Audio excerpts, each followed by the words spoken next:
discontinuities. We've already done one of these problems when we were talking about discontinuities.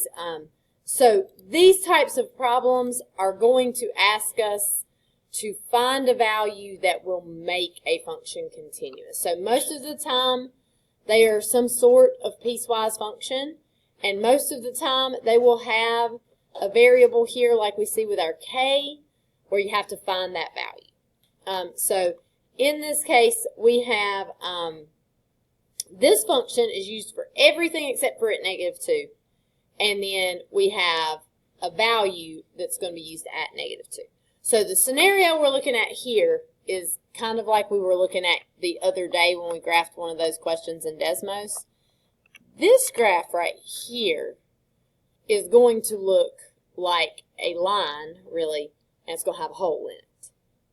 And so if we want to make the function continuous, we need to make the value of this function equal to that limit where the dot is, and we can fill in that hole with a closed dot.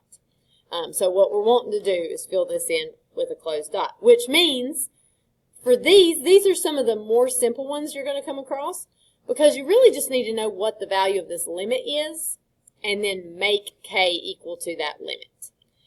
So in this case, the limit as x approaches, what value are we concerned with x approaching? -2 is the one we're concerned with. I'm going to go ahead and factor that numerator, x minus 2, x plus 2, which we just saw in the warm-up, over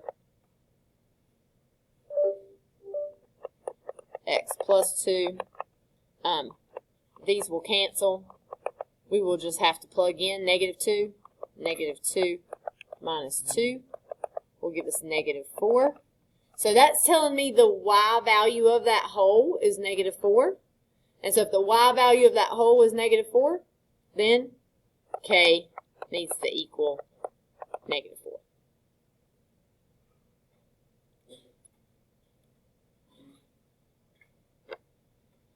Okay, so when you see these where you have like a function that's used everywhere except for a value, and then this is essentially just a point, you're just going to have to do the limit of that function.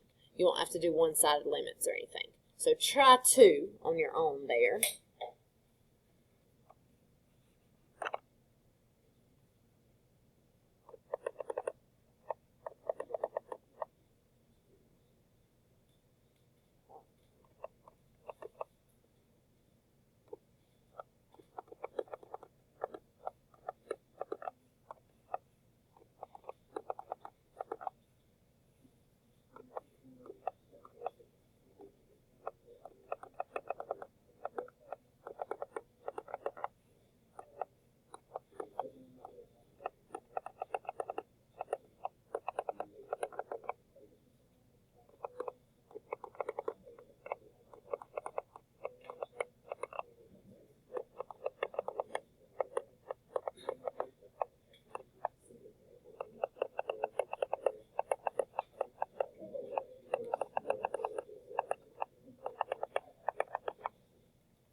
Okay. For this one, you are looking for the limit of that top function. It's asking for where it's continuous for all x greater than -20. So, for greater than -20, why do they have to put that in there? Why does it have to be greater than -20? What's going to happen if you put in a number less than -20? you'll get a negative under the square root. So that's why they're restricting it here. It really is not a factor that you need to consider for solving the problem. The -4 is what you're concerned with. So you're doing the limit as x approaches -4.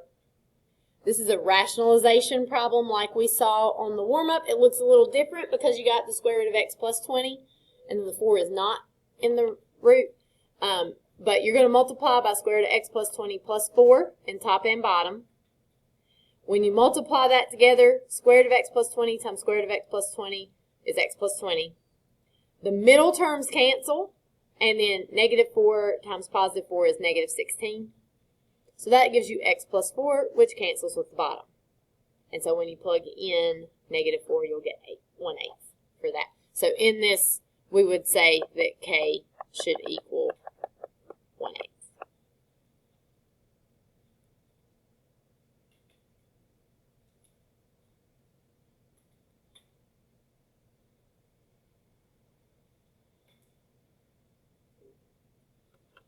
Okay, questions about that one?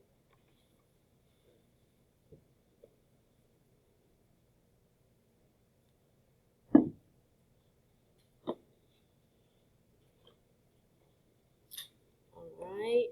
Oops. Okay, let's look at ones that are a little different. We looked at one of these before. This one's actually probably a little easier than the one we did before. So we're looking for this to be continuous at -1. So there's a piece of this function we don't care about at all. What is that piece? The bottom function, 2x minus 3 for x is greater than 2, we really don't care about it at all because it has nothing to do with where x equals -1. It is just these two right here. So if this is continuous, what we should see is that the limit from the left of -1 should equal the limit from the right at -1. So the limit as x approaches -1 from the left of f of x should equal the limit as x approaches -1 from the right of f of x, which on the left-hand side, we would be using -x as our function, and on the right-hand side, we would be using -x squared plus x plus c. So if I calculate these limits, I'm plugging in -1 for my x, right? So on the left-hand side, that will be -1, which of course is just going to give us +1. On the right-hand side, it's a little more confusing because you have more than one variable, but what variable are we replacing with -1? The x, not the c. So it's going to be -1 squared plus -1 plus c. So on that left-hand side, I get 1. -1 squared, you've got to square the -1 first, which gives you a +1. And then that negative stays, so it ends up being -1 plus -1 plus c. So now we just got 1 equals -2 plus c. So our last step would be to add the 2. And so c is going to equal 3 here.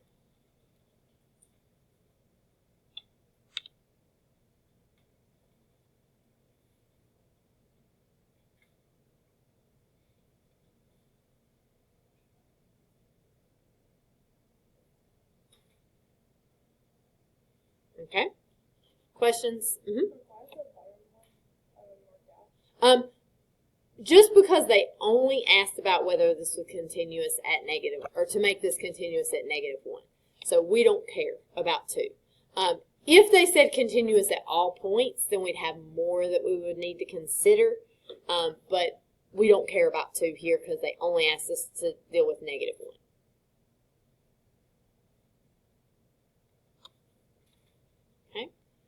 Moving on, this one is going to be a calculator active problem because what we're going to run into is a function that I think we are not able to solve by hand, if I'm remembering correctly, and that is why our calculator is here. So we want this to be continuous. We're supposed to find the value or possibly values of A that make this continuous for all real numbers. We have a line and an exponential. Both of those are continuous everywhere. So the only place this function would not be continuous would be at 3, where you've got your break. So we are going to do the limit as x approaches 3 from the left of f of x, and that has to equal the limit as x approaches 3 from the right of f of x. And from the left, which function are we using, top or bottom? Top. So e to the ax. And on the bottom, well, that'll be our limit from the right. So 2x plus a. At this point, it's a direct substitution problem. Which variable are we replacing with the 3? The x. Okay, so that is going to be e to the a times 3 equals 2 times 3 plus a. So, if we want to clean that up a little bit, we've got e to the 3a equals 6 plus a. And if we try to solve that by hand, we would need to natural log both sides, but then we would have the a inside of the natural log. So to undo that, you'd have to do the e. It would just kind of go back and forth. I am not aware of a way to solve this one by hand. I'm sure probably there might be, but it is definitely something we would not be expected to know in this case, and it's calculator active. So, how are we going to solve this equation using the calculator?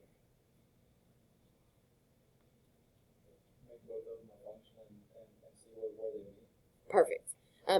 Some of my students, how many of you had Coach Wood? So a few, is it just Jericho?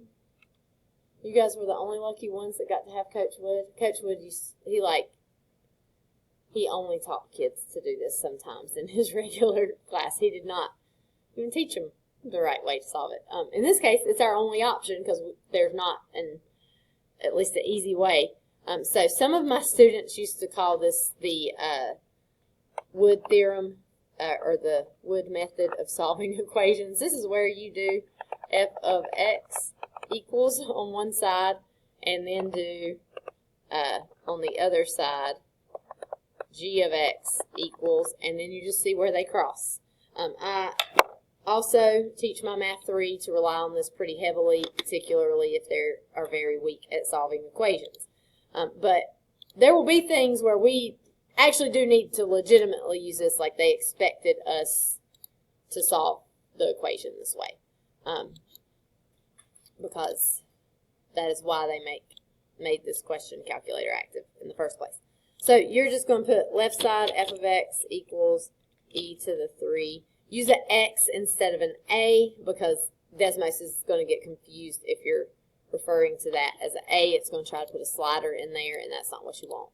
And then do g of x equals 6 plus x here. You were looking for where those cross. So there are actually two places where they cross. So you could do -6. So you could do a equals -6, or 0.63056.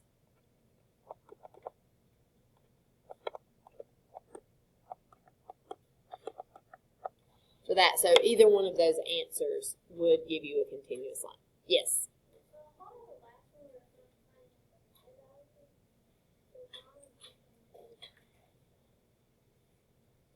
In this case, what we have done is we are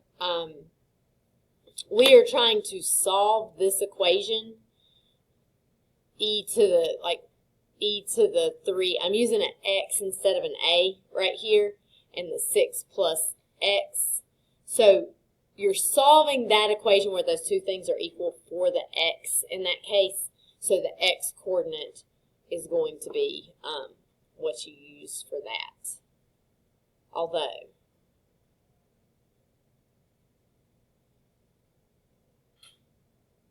I guess that works. How does that end up being a whole number, though?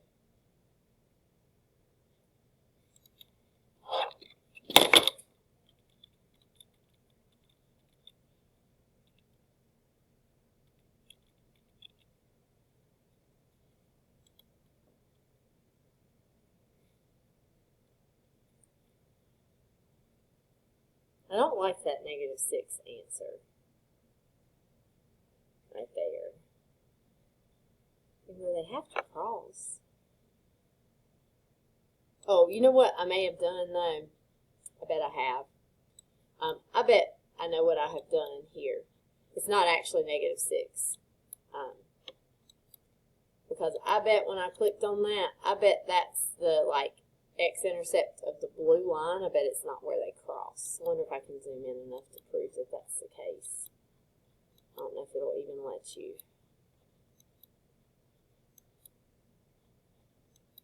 If you shift them both up by 1, then you can actually see it. Yeah, you could. You could do that, like put a +1 here and a +1 here, and then see where they cross. Still, I think it's rounding. I think it's not actually -6, because you're getting a -6 even whenever you do that. I think it's not actually a -6, because when you plug in -6, e to the -6 times 3, you don't actually get 0 for that. But Desmos, I think they have extended it to where it does like 5 decimal places on this. It's really, really close to -6. I think if you were needing NASA level precision right here, this would not be accurate enough for you. I think it is a number very close to -6, but not actually -6. Because the exponential right here doesn't ever actually equal 0. Like the y-coordinate never actually equals 0. It just equals really, really small numbers there. But Desmos is rounding it, which on the AP exam, you only have to be accurate to 3 decimal places. So you would be accurate to 3 decimal places here. So as long as you are not needing, like I said, like a NASA level of precision, then you should be fine on this. Okay, questions there?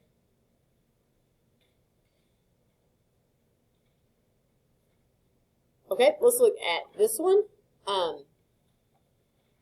We want to know what value of b, if any, will make f of x continuous at x equals 1. So this particular problem has 3 pieces that deal with 1. What is this middle piece right here whenever I've got that -1 if x equals 1? What is that? That is your f of 1 right there. F of 1 equals -1. And so that means you've got the point 1, -1 on the graph. So you got a closed circle at 1, -1. In order for this to be continuous, both those graphs are going to have to meet up at that point. Otherwise, you have at least a hole in the graph, even if the 2 sides meet. So, in this case, both of your limits for these have to equal -1. So, our limit as x approaches 1 from the left of f of x has to equal -1, which is our limit as x approaches 1 from the left of, we got to use the top function for that, b minus bx minus x squared. That's got to equal 1. And, I'm sorry, -1. And if we do direct substitution here, which variable are we replacing with a 1. And it's going to be the x, because x is approaching 1. So b minus b times 1 minus 1 squared is going to equal negative 1. So that is b minus 1 equals negative 1. My b's cancel, and I just get negative 1 equals negative 1.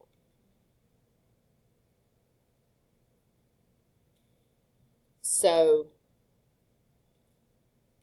what does that mean whenever the b's cancel out and I'm left with the true statement? It's like all real numbers right here. So for this piece, I'm getting all real numbers. So let's check the other side, because the other side might be different. Right, so this is telling me it really doesn't matter what I plug in for the b's right here. I'm going to get negative 1 no matter what for that. So it's not a problem. It might be the other part. So let's do the limit as x approaches 1 from the right of f of x. That also needs to equal negative 1. So the limit as x approaches 1 from the right of 3 over x minus 4/7 minus b has to equal negative 1. And to do that limit, we're plugging in 1 for our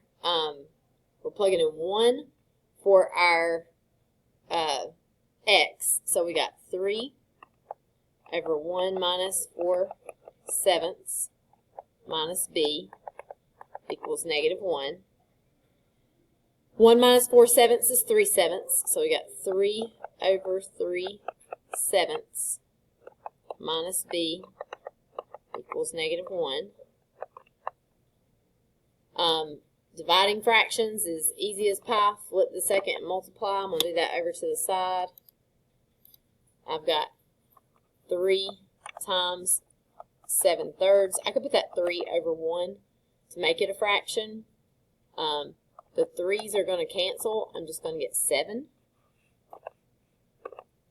So I've got 7 minus b equals negative 1. Yes. Whenever you do 1 minus 4/7, you have to get common denominators. So you would multiply this by 7 on top and bottom. So you'll have 7/7 minus 4/7, and then you'll subtract the top. 7 minus 4 is 3. Keep the bottom the same for that. And then to finish solving, we will subtract 7. So negative b equals negative 8, and divide by negative 1. And b is going to equal positive 8. So for the top part, it does not matter what the value is, but to make it continuous on the bottom, for that bottom function, it has to be 8. So 8 is going to be your answer.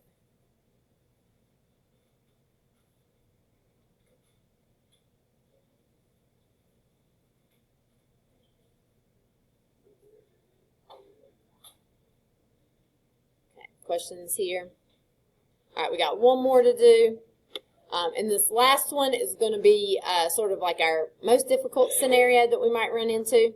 And these are going to be the ones where when we start doing the problems, we don't get like an easy to solve equation. And there's not an easy limit. So we're looking at one here. All of those pieces of our function are continuous.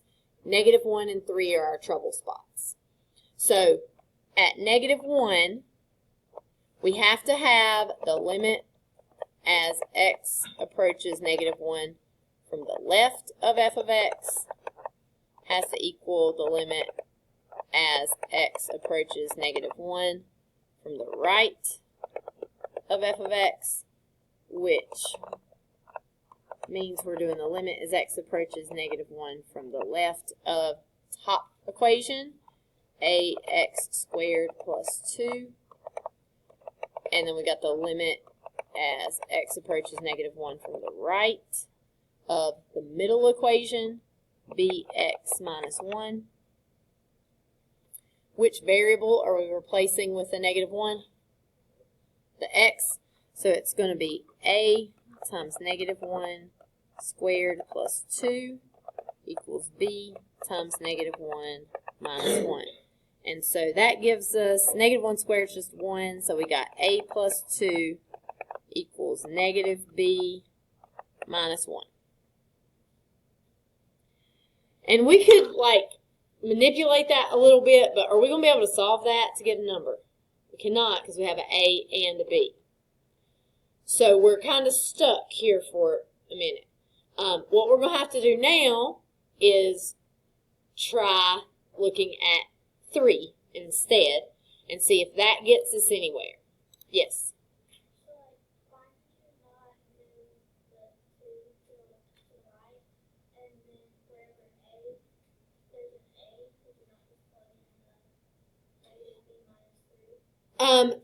At this point, that's not going to be helpful because we don't have another equation to plug it into. Like if we plugged that back into like this equation right here, the one we're working with, it's just going to give us like an all real number sort of scenario because we're plugging it back into the equation that we got it from. So what we need is, you're thinking in the right direction. We need to get another equation so we can solve one of them for a variable and plug it in. So you're in the right direction, but we don't have another equation to plug it into yet. But hopefully, when we do this limit at 3, that's what's going to happen. So you certainly, if you wanted to, could go ahead and like move that 2 over so you've got a equals negative b minus 3 in anticipation of that happening there.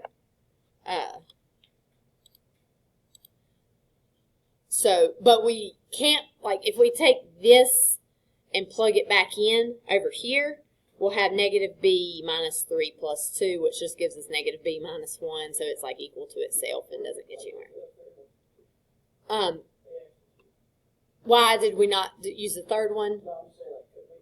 We're going to have to think about the equation that will arise from looking at 3.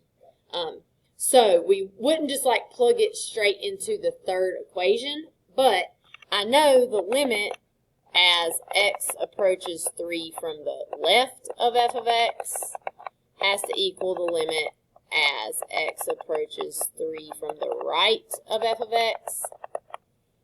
And for the left side, I'd use the middle equation. That's going to be bx minus 1. And for the right side of 3, I would use the bottom equation, ax plus b. And so now I'm plugging 3 in for my x. So that's going to give me b times 3 minus 1 equals a times 3 plus b. So 3b minus 1 equals 3a plus b.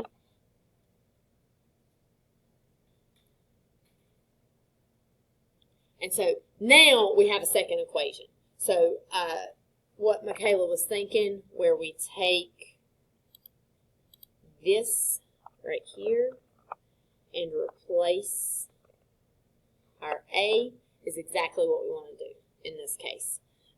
So that will look like this. 3b minus 1 equals 3 times negative b minus 3 plus b.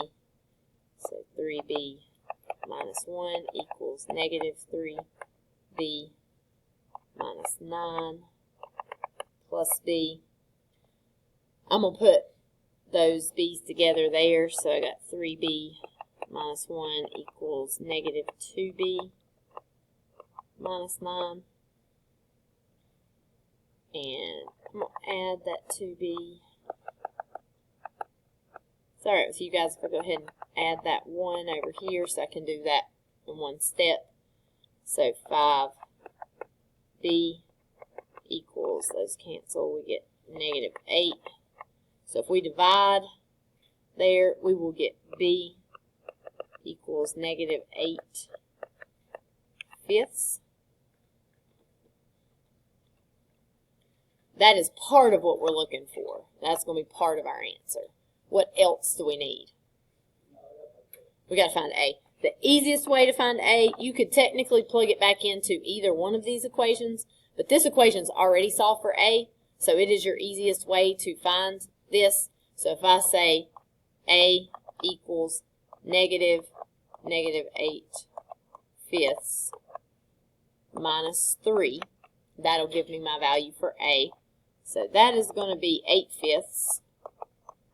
And to subtract here, I need common denominators. So right now that's 3/1. I would have to multiply by 5 on top and bottom. So that's going to give me 15/5. So a would equal 8 minus 15 is going to give me negative 7. Keep the denominator the same. So I'll have negative 7/5 for my a.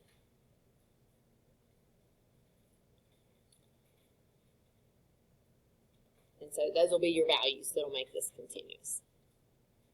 This is like the most difficult scenario where you end up like with two equations you can't solve and you've got to do a system of equations by like using that substitution for those.